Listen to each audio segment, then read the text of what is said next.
Ini yang akan saya sampaikan di materi ini. Ya, jadi bagaimana sih sebenarnya realita kehidupan kita ini terjadi? Ya, yang menyebabkan pola kejadian berulang, ya, atau yang biasa disebut oleh orang-orang Hindu Buddha itu adalah karma, atau sebenarnya karma itu adalah hukum sebab akibat. Jadi kalau kita melakukan sesuatu, kita siapa, kita melakukan apa, dan dampaknya seperti apa, gitu ya. Ini yang akan terjadi, gitu ya. Ini yang akan saya bahas maksudnya di webinar kali ini.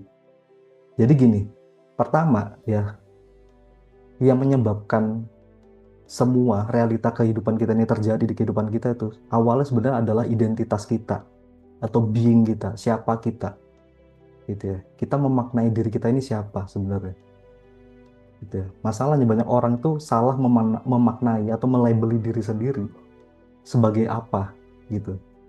Nah, labeling-labeling ini terjadi di waktu kita kecil sebenarnya. Kesimpulan yang terjadi waktu kita kecil yang menancap sampai sekarang.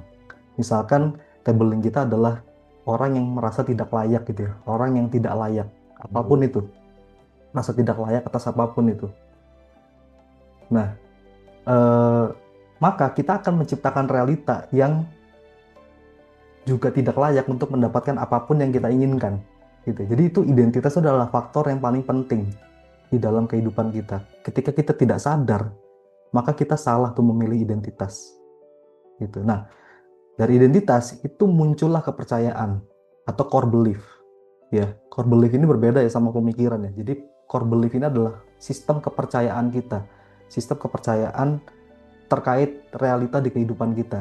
Misalkan ini contoh, misalkan eh, kita menghuni identitas si orang kaya, misalkan contohnya ya. Maka kepercayaan kita adalah uang datang banyak ke kehidupan kita dengan cara yang mudah. Itu adalah core belief dari orang kaya, gitu ya. Contoh yang kedua, misalkan kita menghuni identitas kita adalah orang yang layak menemui jodoh kita dan menikah. Maka kita akan yakin dan percaya bahwa jodoh akan datang, ya, jodoh akan datang di waktu yang tepat. Dan aku tidak perlu berusaha apa-apa agar dapat menemui jodohku itu sebenarnya. Karena itu sudah tertancap kepercayaan itu. Seperti itu. Jadi kalau teman-teman ngikutin aku di IG ya, konten-konten gue sebenarnya ngomong tentang ini core belief.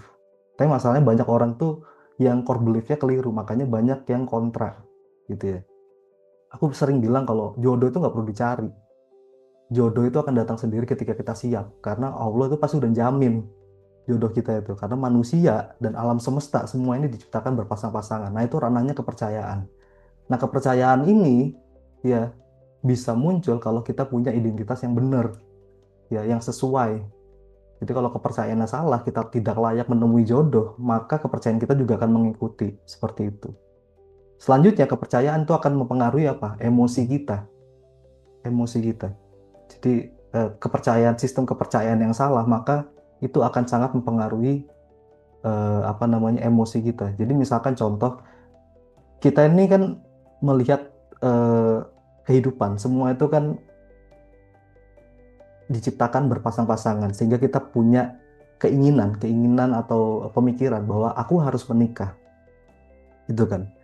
Nah, tapi masalahnya identitas kita dan kepercayaan kita tuh mengatakan hal yang sebaliknya. Kita tidak merasa layak menemui jodoh kita dan menikah, dan kepercayaan kita itu salah menyeting kepercayaan bahwa kalau kita mau menikah dengan orang yang tepat, maka kita juga harus memiliki syarat ABC gitu. Padahal enggak. Padahal enggak. Jadi ada orang yang mikir gini, ada orang yang memiliki kepercayaan gini, kalau aku pengen ketemu cowok yang ganteng, apa mau mau dapat jodoh yang ganteng, maka aku juga harus cantik. Enggak. Sebenarnya enggak. Itu sistem kepercayaan yang keliru. Ya. Yang contohnya aku contohin di grup kemarin ada Dustin Tiffany itu. Kalian bisa lihat sendiri kan wajahnya seperti apa. Ini bukannya menghina ya, bukan menghina, tapi itu tuh idolaku itu sebenarnya. Salah satu stand up komedi idolaku. Wajah yang seperti itu dia dapat istri yang seperti itu, yang cantik kan.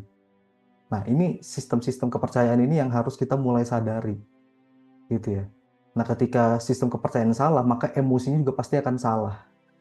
Dan kalau kalian sadar, emosi yang keliru itu, ya, emosi-emosi yang yang dikatakan orang itu adalah emosi negatif, itu akan menarik pemikiran-pemikiran negatif. Nanti kita akan praktek di sini. Kita akan praktek bagaimana caranya kita menyadari pemikiran kita. Apa itu pemikiran? Pemikiran, thought atau pemikiran itu sama mind atau pikiran itu beda ya. Nanti kita akan belajar sama-sama di sini. Jadi pemikiran itu adalah sensasi visual, ya, sensasi auditori dan visual yang kita bisa rasakan di kepala kita. Dia hanya kayak lalu lintas saja dan itu sebenarnya bukan kita. Itu hanya ketarik sama emosi kita atau energi kita. Jadi energi sama emosi itu sama. Emotion itu sebenarnya energi emotion, energi yang mengalir atau pola energi yang mengalir di kehidupan kita. Nah, sehingga pemikiran itu menghasilkan apa? Tindakan. Jadi kita mikir apa, kita melakukan sesuatu. Dan itulah yang menciptakan realita di kehidupan kita saat ini. Jadi itu adalah rantainya. Nah, bagaimana kita supaya bisa memutus rantai ini, kita harus punya kesadaran yang tepat untuk menyadari semua aspek di realita kehidupan ini, dari identitas sampai tindakan kita. Karena ya identitas kita sekarang itu pasti selaras dengan realita kita saat ini. Itu yang dinamakan dengan keselarasan. Gitu ya. Itu yang dinamakan dengan keselarasan.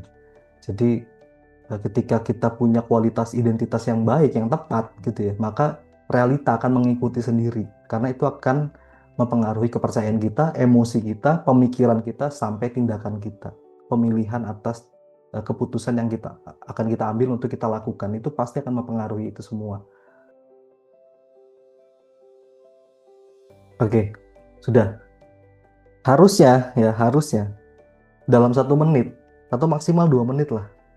Ketika kalian bisa merasakan, memiliki kemampuan untuk merasakan rasa-rasa itu, rasanya akan ganti dengan sendirinya.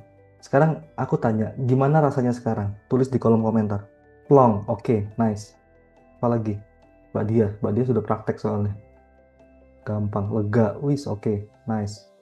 Langsung senyum, happy, iya. Karena ketika rasa itu kalian terima, gitu, dia akan ganti sendiri. Sesimpel itu. Ketika kalian menolak rasanya, rasa itu akan lari mengejar kalian dan menciptakan realita kalian saat ini. Lebih ringan.